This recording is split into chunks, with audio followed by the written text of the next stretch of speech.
Well, let's discuss this further. Ali Bahaijoub is a North Africa specialist and editor of North-South magazine. Thank you very much for coming to speak to Newsday. Now, we had a statement that's believed to be from the hostage takers in Algeria saying that they wanted the French intervention in Mali to stop, and that is why they were taking these hostages away with them. Do you believe the two are linked? I don't think they are actually linked. I think it was a well-prepared, well-organized operation, and you needed reconnaissance and also intelligence, and they've been monitoring the area for a while. And this is the first time ever that the jihadists or the Islamists have managed actually to penetrate any oil or gas installations in Algeria. They've been well guarded. Even during the civil war in the 90s in Algeria, the oil installations were very well guarded by the army. And the one we're talking about actually was guarded by about 400 troops.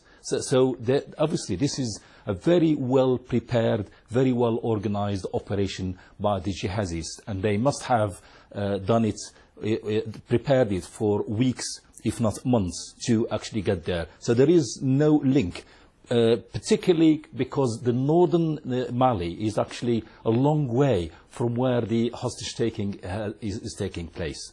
So what do we know about Mokhtar Belmokhtar, the man who's alleged behind the hostage taking? Well, the Mokhtar Belmokhtar actually has created another splinter group, because apparently there is a power struggle within the Al-Qaeda, the Islamic Maghreb. And he has a splitter group, and the splitter group now was talking about signing with the blood group, or Bataillon as they call it.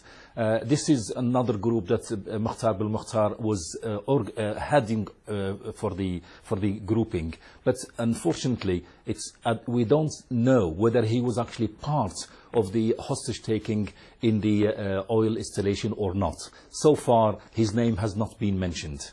In terms of Mali, just how has it caught us so unawares? The French are saying that they weren't expecting the Islamist rebels to be so well prepared. Well, they have been very well prepared, and they have been boosted, obviously, by the remnants of the revolution in Libya, where a lot of sophisticated arms have been going around. And of course, there were mercenaries that Gaddafi used to have. And when he was out of the picture, these mercenaries actually went to where to hide. The only obvious place was the desert. So they went to northern Mali, and they boosted their numbers with others around the area. And of course they sort of allied themselves with various groups in the area, because southern Algeria in the east is actually becoming a safe haven for terrorists from all sort of sides, whether they are from northern Mali or from Algeria or from Mauritania. It has become a very serious